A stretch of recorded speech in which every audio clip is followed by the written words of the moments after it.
আসসালামু আলাইকুম প্রিয় দর্শক। তো আমি আজকে যে স্থানটিতে আসি সেটি আমার এলাকার নদীর পাড়।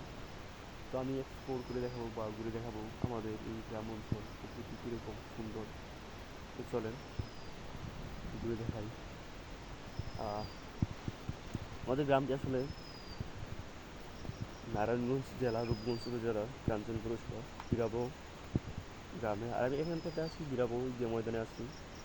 খুব সুন্দর একটি ময়দান, রূপগঞ্জ উপজেলার মধ্যে কয়েকটির মধ্যে একটি। তো ওইটা নিয়ে আমি কয়েকটি ভিডিও দিব, খুবই সুন্দর ফিল্ডের নামার মধ্যে আর কি। তো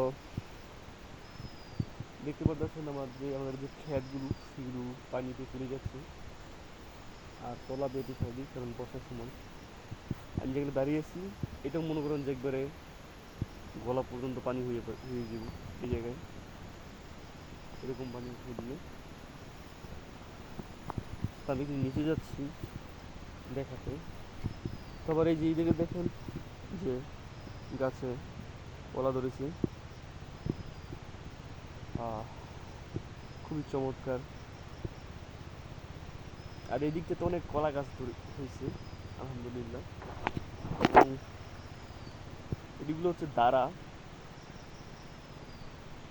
ওরকম সবজি নাই। আর ওই সাইডটাতে কিছু ঢেঁড়স লাগাইছিলাম, ঢেঁড়স। তো ভাই এবং বোনের আমি কিছু পাতা নিব। সজনে পাতা খুবই উপকার শরীরের জন্য, ক্যালসিয়াম ফাইবার, মতো ক্যালসিয়াম বেশি আর কি। প্রচুর, দুধের চেয়ে 4 কাপ গ্লাস দুধের সমান ক্যালসিয়াম এই অল্প কটা পাতার মধ্যে। তো আমি যাই, নেই।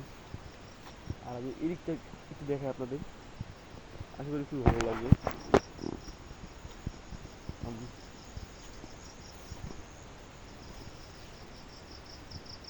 এই দিকটা সেরকম খুবই সুন্দর, তবে একটু ঘন আর কি, ঘন জঙ্গলের মধ্যে এই দিকটা। এখানে গাছ হয়েছে, কলার থোর বের হয়ে গিয়েছে, খুবই সুন্দর মনোরম। তো আশা করি সবাই ভালো আছেন এবং ভালো থাকার জন্য আপনাদের আমি সবসময় দোয়া করি যাতে আপনারা সবসময় ভালো থাকেন। আর যারা যারা ভিডিওটি দেখেন নতুন, প্লিজ চ্যানেল সাবস্ক্রাইব করবেন। আর সাবস্ক্রাইব করলে তো ভালোই। আর বিশেষ করে যারা চট্টগ্রামে বন্যার মধ্যে আছেন, বন্যা কবলিত অবস্থায়, তাদেরকে প্লিজ সহযোগিতা করেন যদি পারেন। এবং বহির্বিশ্ব মুসলিমরা যে নির্যাতিত হচ্ছে, বিশেষ করে মধ্যপ্রাচ্যের মধ্যে, তাদেরকে সহযোগিতা করেন। আপনারা বুঝতে পারছেন আমি কোন জায়গাটার নাম বলছি। যতটুকু পারেন সাহায্য করেন।